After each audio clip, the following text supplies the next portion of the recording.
c'est Stéphane, votre ingénieur consultant en système d'information.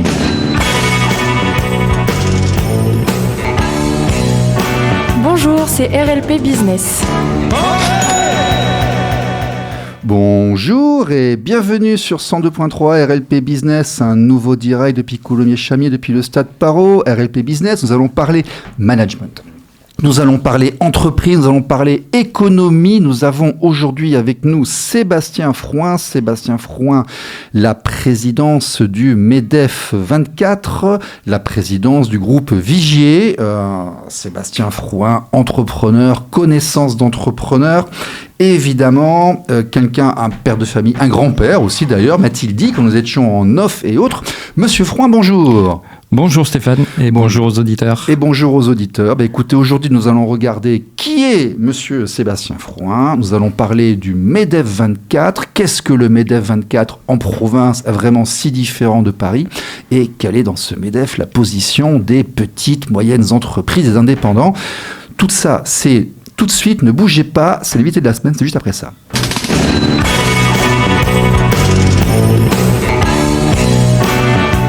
L'invité de la semaine. Sébastien Frouin, Périgord natif, vous m'avez dit, vous êtes né dans le département. Oui, je suis né à Mussidan et j'ai vécu une trentaine d'années à Jumiac-le-Grand.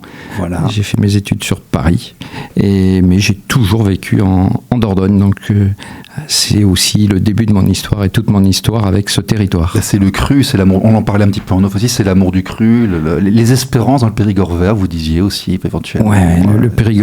En fait, nos 4 Périgords sont vraiment super. C'est une terre d'accueil. Oui. C'est une terre où il fait bien vivre. On le dit souvent, mais c'est pas que une terre où il fait bien vivre. On aura l'occasion d'en discuter. C'est aussi une terre où il fait bon travailler.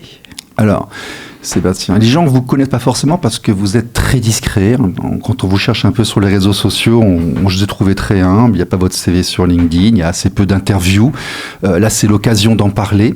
Vous m'aviez expliqué, donc sur Paris, bureau d'études dans le bâtiment. Enfin, vous avez fait des Oui, études, j'étais calculateur sur Paris. J'ai fait mes études pour calculer dans un bureau d'études en charpente métallique. D'accord. Et que je suis revenu en Dordogne à 22, 23 ans. Après une licence, vous m'avez expliqué. Oui, j'ai fait une licence en immobilier à Périgueux. Une licence en immobilier, je me suis dit, le bureau d'études, on va se lancer dans l'immobilier, mais à 22 ans dans l'immobilier, c'est assez compliqué, le monde de l'immobilier. Et alors, il y a 30 ans, c'était encore plus compliqué. C'est une grande école de vente immobilier. Il y a une demande d'exigence au niveau commercial, parce que j'avais des produits pour agences immobilières et j'avais été frappé de ça.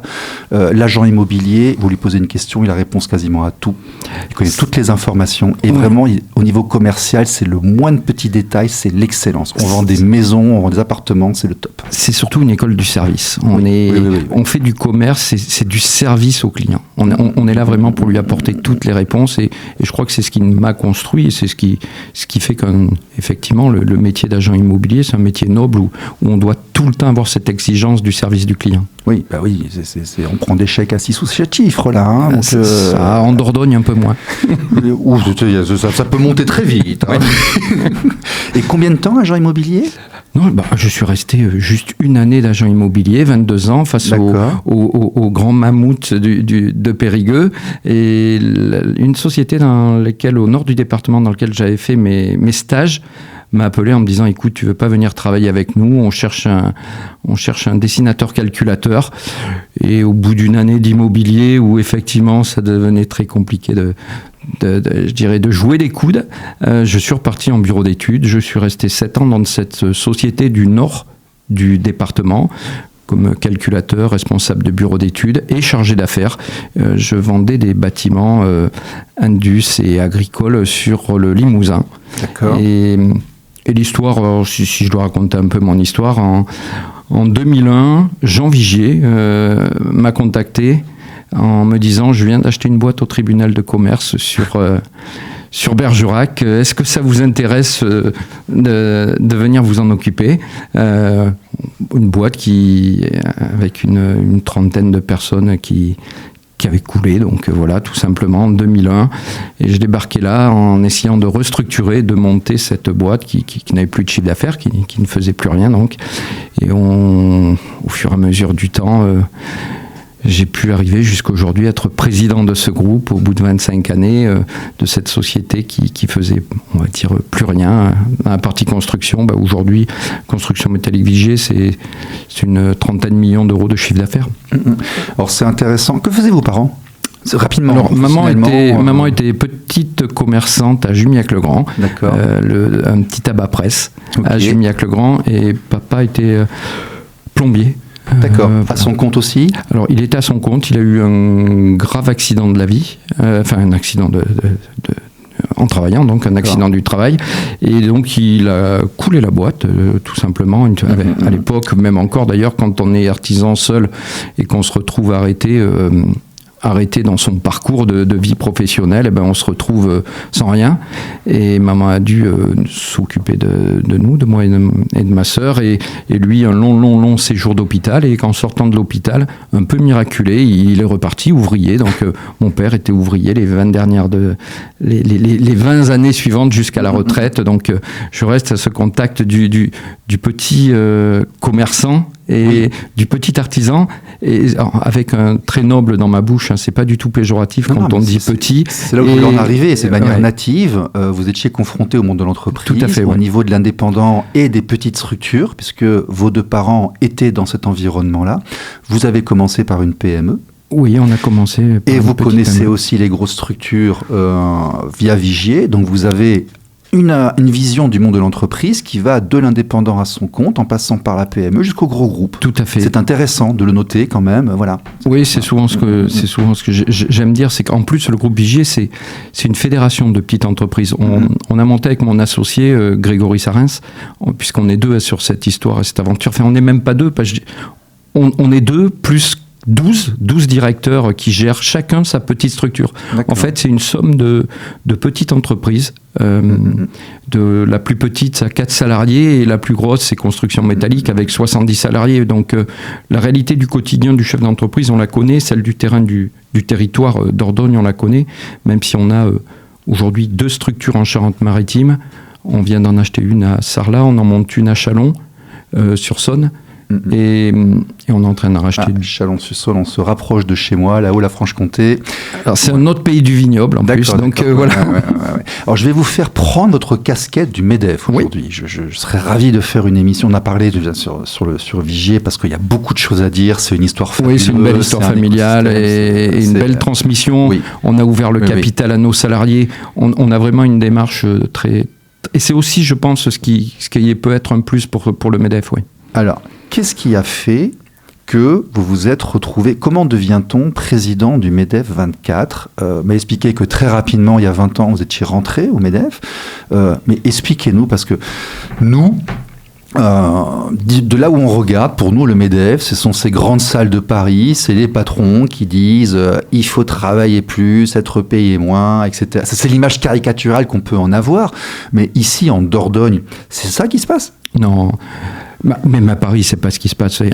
Un chef d'entreprise, il est comme vous, il est comme nous, on est tous à peu près pareil. Ce que l'on veut, c'est... Alors, le MEDEF, c'est un syndicat, c'est un groupe de lobbying. Voilà, c'est un groupe de lobbying. Oui, là-haut, ils poussent pour les lois. Ce n'est que ça. Oui, d'ailleurs, j'étais avec une délégation de chefs d'entreprise du Périgord à Bruxelles il y a 3 mois pour justement faire du lobbying et défendre notre territoire, défendre nos chefs d'entreprise et défendre nos petites entreprises. D'accord.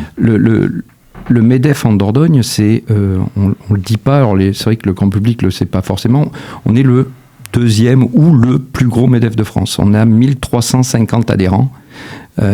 Pour un territoire rural, c'est énorme. Et c'est vrai que quand on va à Paris avec François Gaillard, mon délégué qui gère tous les salariés du MEDEF ici sur le territoire, on est plutôt considéré quand on va là-bas comme le gros MEDEF de France, avec des petites entreprises. Voilà. Ce sont beaucoup en Dordogne, le tissu économique, ce sont beaucoup des TPE-PME.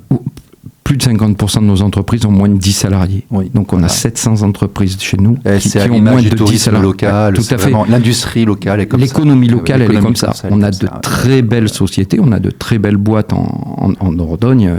on parle des Chaux de Saint-Astier, on parle d'IMEPSA, on peut parler d'Elmont Group, de Rubis Cuir sur le territoire de Foulazac, il y a un peu toutes les... Il y a des gâteaux, il y a des trucs. Voilà. L'avantage du MEDEF Périgord, c'est qu'on est sur ces 1350 entreprises, on a de tout secteur, donc du bâtiment, de l'industrie, du service, et on a plein de petites entreprises avec 2 salariés, 3 salariés, jusqu'à 700 salariés, si on parle de la clinique Francheville, par exemple.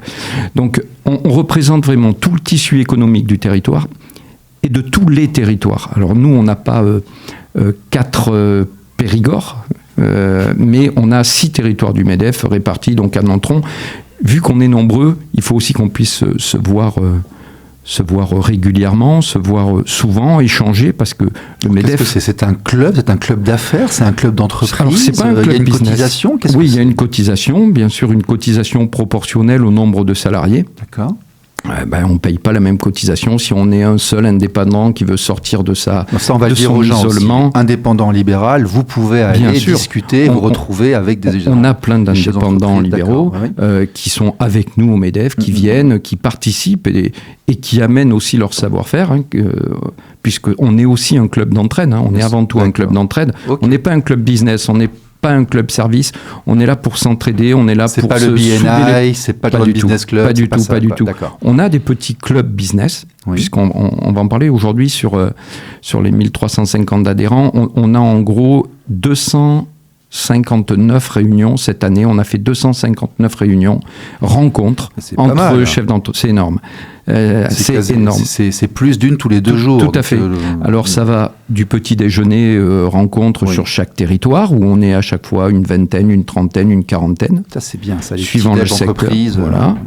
On a des repas entreprises, des midis où on déjeune et on se rencontre aussi sur tout le territoire. On a des visites d'entreprises. Et on a des clubs business où on peut échanger, des clubs DAF pour les directeurs administratifs et financiers, où on parle de la problématique particulière qu'un gouvernement quelconque peut nous amener comme ça sur une lubie. Donc il faut vite qu'on échange, qu'on voit comment on va s'adapter. Vous voyez ce que je veux dire, vous voyez tous ces méandres de l'entrepreneuriat, tous ces gouvernements qui arrivent, qui nous pondent des lois qu'on ne sait d'où elles arrivent, et donc il faut vite s'adapter, donc ça c'est régulier. Pondu par des gens qui n'ont jamais travaillé en plus, pas très souvent, qui n'ont pas d'expérience d'entrepreneur, on va dire. Voilà, ça va être d'entrepreneurs, mais ni de salariés d'ailleurs. Ouais. Je ne suis pas forcément... Beaucoup d'entre eux, oui. Ouais, le souci c'est que c'est souvent des gens qui n'ont pas la connaissance du travail, du terrain, ni de la relation, parce qu'à la limite, nous les dialogues sociaux dans nos entreprises, il existe. Donc, le problème, c'est qu'ils n'ont pas du tout d'expérience du monde privé du travail. La réalité, elle est là aujourd'hui. Nos politiques, c'est qu'ils ne connaissent pas le monde privé du travail pour la plupart. Mais voilà, donc toutes ces réunions-là nous aident à avancer. Donc tous ces clubs informatiques, DRH, DAF, nous aident aussi à s'entraider les uns les autres. Une problématique qu'un DRH va avoir vue, par exemple, sur l'IM Group, CWD, va pouvoir aider un DRH du groupe Vigier qui n'aura pas eu cette connaissance-là ou qui n'aura pas rencontré ce problème-là. En fait, le MEDEF 24, c'est du lien.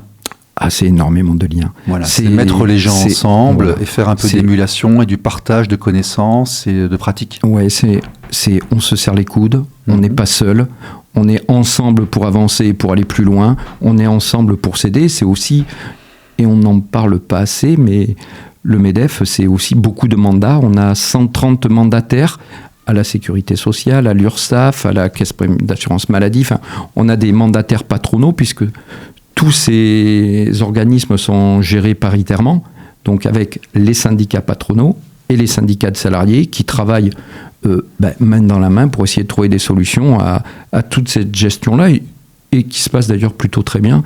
Les relations syndicats patronaux et syndicats salariés, on a tous à peu près le même objectif, c'est que nos gars aient la banane quand ils se lèvent le matin pour aller travailler, c'est qu'ils aient du pouvoir d'achat, c'est qu'ils puissent payer une paire de baskets à leurs enfants quand ils vont à l'école.